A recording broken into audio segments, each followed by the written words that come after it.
రేవంత్ రెడ్డిని ఎమ్మెల్సీ తక్కెలపల్లి రవీంద్రరావు పరుష పదజాలంతో దూషించిన అనుచిత వ్యాఖ్యలు వెంటనే వెనుకకు తీసుకుని బహిరంగ క్షమాపణ చెప్పాలని మహబూబాబాద్ పట్టణ కాంగ్రెస్ అధ్యక్షుడు గణవరపు అంజయ్య డిమాండ్ చేశారు. మహబూబాబాద్ జిల్లా కేంద్రంలోని టౌన్ పోలీస్ స్టేషన్ లో సీఎం పై వ్యాఖ్యలు చేసిన ఎమ్మెల్సీ రవీంద్రరావుపై అంజయ్య ఫిర్యాదు చేశారు. ఈ సందర్భంగా ఆయన మాట్లాడుతూ కాంగ్రెస్ నేతలు మహిళా శ్రేణులకు చెప్పులు ఉన్నాయని, మేము తలుచుకుంటే గ్రామాల్లో పట్టణాల్లో తిరగనివ్వమని కబడ్దారని హెచ్చరించారు. నాపై ఎమ్మెల్సీ అవాస్తవ ఆరోపణలు చేశారని, ఈ అవాస్తవాలపై తేల్చుకుందామని ముత్యాలమ్మ దేవాలయానికి చర్చకు రమ్మని చెబితే రాకుండా ముఖం చాటేశారని ఆరోపించారు. సీఎం రేవంత్ రెడ్డిని విమర్శించే స్థాయి నీది కాదని పద్ధతి మార్చుకుని నోటిని అదుపులో పెట్టుకోవాలని, లేకుంటే తీవ్ర పరిణామాలు ఉంటాయని ఆయన హెచ్చరించారు. ఈ కార్యక్రమంలో కాంగ్రెస్ పార్టీ నేతలు పాల్గొన్నారు.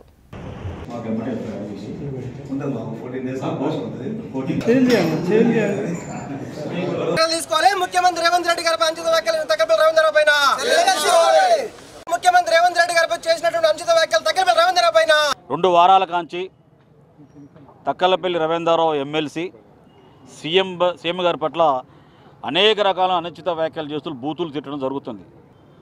నోరా అది తాటి మట్ట అర్థం కావట్లేదు. ఒక సీఎం గారిని పట్టుకొని చెప్పుతోని కొడతా, మదం పట్టినవా, తాగిన మైకంలో పట్టినవా, ముడ్డి బలిసిందా అని ఇంతకంటే దారుణమైన మాటలు మాట్లాడడం జరిగింది. As a urban Congress party Mahabubabad ప్రెసిడెంట్గా, అందులో కాంగ్రెస్ నికారైన కార్యకర్తగా స్పందించాల్సిన అవసరం ఉన్నది.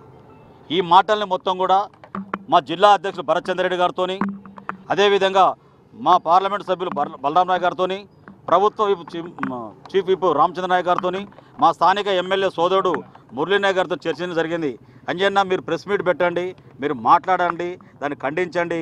మా స్థాయిగా ఆయన గురించి మా స్థాయి కాదు, అది ఆయన స్థాయిలో మీరు మాట్లాడడం కరెక్ట్ అని చెప్పి మమ్మల్ని ఆదేశించిన తర్వాతనే మేము ప్రెస్ మీట్ పెట్టడం జరిగింది. సీఎం గారిని అన్నాడు కాబట్టి ఒక నికారసిన కార్యకర్తను ముట్టుకున్నా, మాట్లాడినా, సమానం చెప్పిన దాని తర్వాత వాళ్ళు వచ్చి రవీంద్రరావు మాట్లాడిన దుర్భాషలపైన టౌన్ పిఎస్లో మేము పిటిషన్ ఇవ్వడం జరిగింది.